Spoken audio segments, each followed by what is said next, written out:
Hi, welcome to the episode 2 of Learn English with Nesol. My name is Ajay Tamang and I'm here to help you with multiple choice question.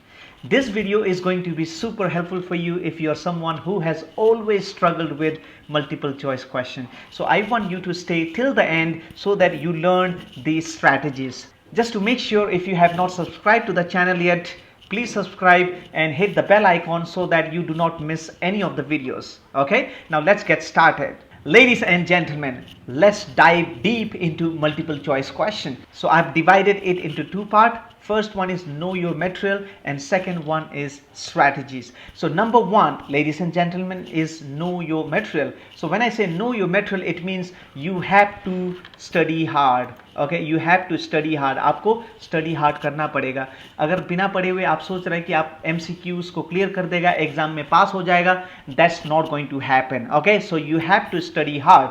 Now second one is strategies. So when I say strategies, I have divided into four parts. Okay, four parts. Let's get on to number one. First one is preview the test. So preview का मतलब होता है you have to go through the test paper. जो question paper मिलता है, you have to go through it to find out how many questions are there, how much time do you have. बहुत लोगों को पता भी नहीं होता है कि कितना question होता है और कितना time है आपको वो exam के लिए. So you have to preview the test. Okay, so once you have done the preview, you have to go to the second step, and the second step is answer the easy question first. Okay, smart लोग ऐसा ही करता है. आपको क्या करना है, easy question को आपको पहले अटेम्प्ट करना है. अब इसको अटेम्प्ट करने से आपका क्या होगा, it will give you a sense of confidence. आपको अच्छा लगने लगेगा. ओके, इजी क्वेश्चन को सॉल्व करने के बाद में आपको अलग से एक कॉन्फिडेंस मिलेगा. Second one, also you might find answers और information at least that will help you with other question. So कभी कभी क्या होता है कि एक क्वेश्चन दूसरा क्वेश्चन के साथ रिलेट होता है और उसका ऑप्शन में इसका आंसर भी हो सकता है, तो उसको देख के आपको एक आइडिया भी मिल जाता है. So that's point number 2. Okay, या now let's go to point number 3. Point number 3 is read each question carefully. आपको हर क्वेश्चन को केयरफुली पढ़ना पड़ेगा. अगर लेट्स से फॉर्मल आपको सेंटेंस बनाना है, अगर वहां पे आप पढ़ लिया उसको इनफॉर्मल बोल के और आप इनफॉर्मल ऑप्शन को टिक कर देता है तो आपका रॉन्ग हो जाएगा guys. So you have to read the question carefully. Okay, this is very important. Now what will happen, cover up or ignore the answer choices now. So when you read the question, सबसे पहले उसके बाद आपको क्या करना है, आपको answer को कवर करना पड़ेगा. Read the question slowly and methodically. आपको क्वेश्चन को धीरे धीरे पढ़ना है और उसको मेथोडिकली पढ़ना है. Third one, try to think of the answer before reading the option. So आपके पास ऑप्शंस है लेकिन ऑप्शंस को नहीं पढ़ना है. क्वेश्चन पढ़ने के बाद में आपको आंसर सोचने का ट्राई करना है, नहीं तो क्या होगा, सब आंसर आपको राइट लगेगा. Okay, and the fourth one is check all options even if you do see your anticipated answer. जब आप को लगता है कि हाँ ये मेरा आंसर है, हमको ये याद आया है, और उसके साथ साथ में आप दूसरा ऑप्शंस को भी देखो. कभी कभी क्या होता है कि जो हम लोगों का सबकॉन्शियस माइंड में जो वेग इंफॉर्मेशन रहता है वो आ जाता है. सो जब आप ऑप्शन देखता है तो आपको लगेगा कि नो दिस इज राइट बोल के आप करेक्ट वाला को आप चूज कर सकता है. So this is what happens when you read your question carefully. Alright, I hope that's clear. Now let's go to the most important part, जिसमें हम लोग सीखेगा स्ट्रैटेजीज के बारे में. Ladies and gentleman, answering strategies. आप क्वेश्चन पढ़ चुका है, ओके, आप स्कीमिंग कर चुका है, आप प्रीव्यू कर चुका है, अब आता है टाइम क्वेश्चन को आंसर करने का. Alright, now let me show you how you can do it. So I prepared it.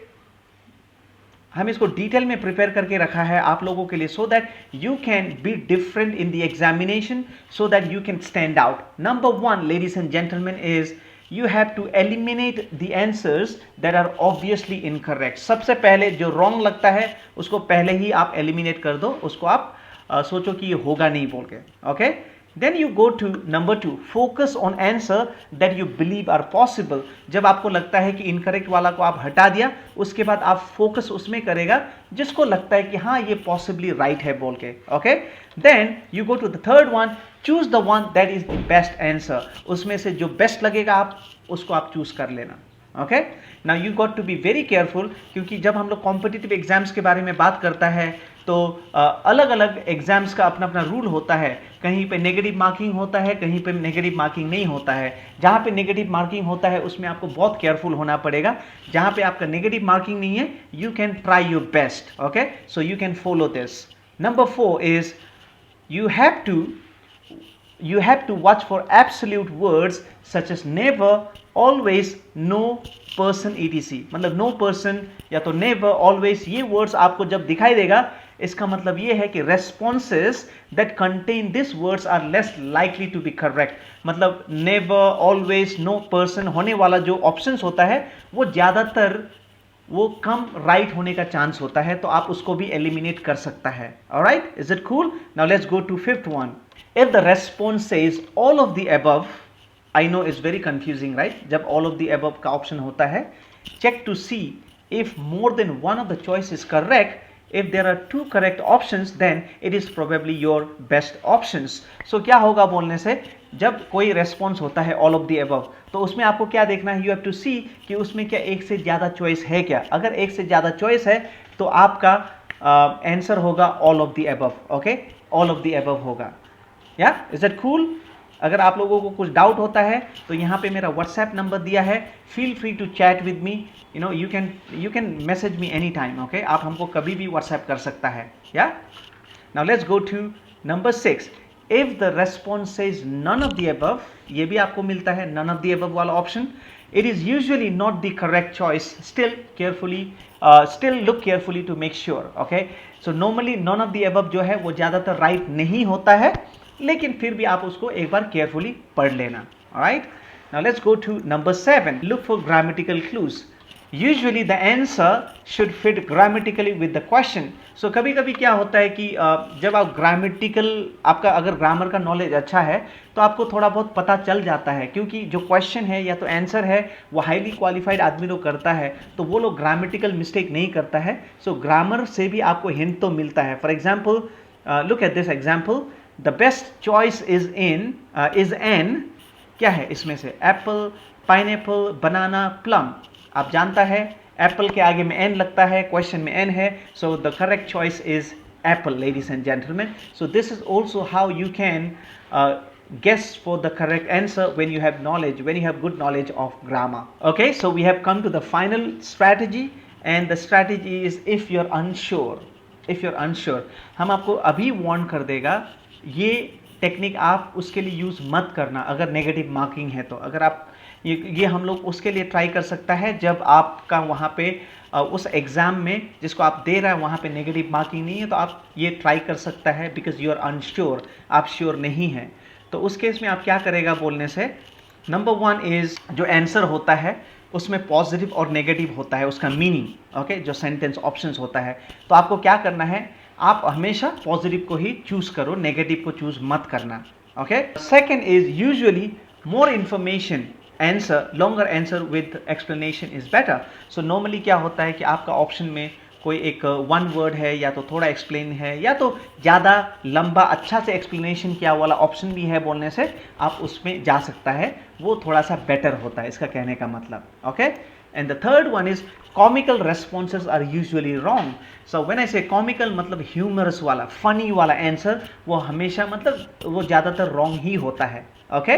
Now let's go to the final one. Some feel that, okay, हम चाहता है कि आप ध्यान से सुनो, some feel that the answers B and C are the best choices if you are guessing, because some teachers feel that the correct response is better hidden between A and D. So कोई teacher लोगों को ऐसा लगता है कि हाँ right answer B और सी में देना चाहिए बोल के, ओके, क्योंकि ए और डी को ज़्यादातर लोग नहीं डालता है। So this is just you can use this technique when you are not too sure, okay, जब आप श्योर नहीं है तो आप ये टेक्निक को यूज़ कर सकता है। So I hope you guys found this video useful. Now if you want to practice more questions, then you can join our Facebook group called Learn English with Nesol. If you want to chat with me in person, this is my WhatsApp number. Feel free to message me. Thank you so much for watching. I will see you in the next video. Take care. Bye-bye.